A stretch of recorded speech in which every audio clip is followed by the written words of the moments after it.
Now, what do you think about Balaam's experience with God?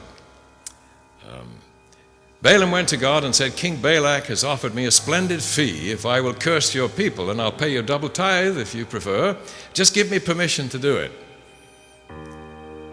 Now, what would you expect God to say if you went to him and said, God, please may I curse your people?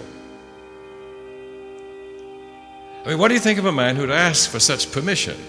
And God said, absolutely not. But Balaam had learned through the years, as we often say, that one should persevere in prayer, isn't that right? So he persevered and said, God, please, may I curse your people?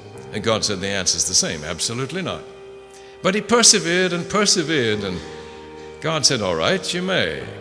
Good, said Balaam, my prayer is answered. And he sent off a letter to the Review and Herald, the answers to prayer column. God says I can. Now my prayer is answered. See, a lot of people don't think the prayer is answered till they get what they want. The first answer was no, and he didn't write to the Review. The second answer was no letter to the Review. The third answer was yes, you can have your own way. So he writes to the Review. God says, I can have my own way. Something's going wrong here quickly, isn't it? And God said, you may curse my people if you'll say precisely what I tell you to. And it turned into a blessing, didn't it? In fact, is that not the prediction of the star of Bethlehem that the wise men followed?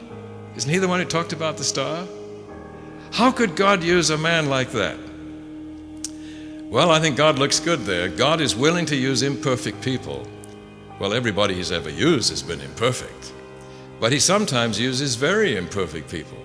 And Balaam's end was sad. Didn't he die with the Midianites? I don't think he died a believer. And yet God used that man. That's very encouraging to preachers.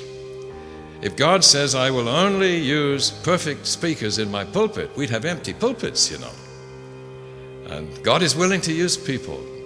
Oh, I hate to think of examples that come to mind right now. Do you know many hundreds and hundreds of Seventh-day Adventists have been won by ministers who are no longer with us?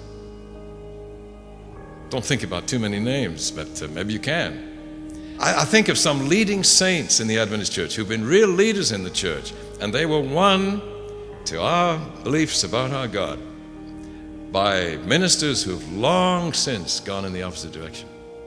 See, the truth is the truth, no matter who says it. Of course, it's great when it's said by somebody who's a good example of what he's saying, as Moses was.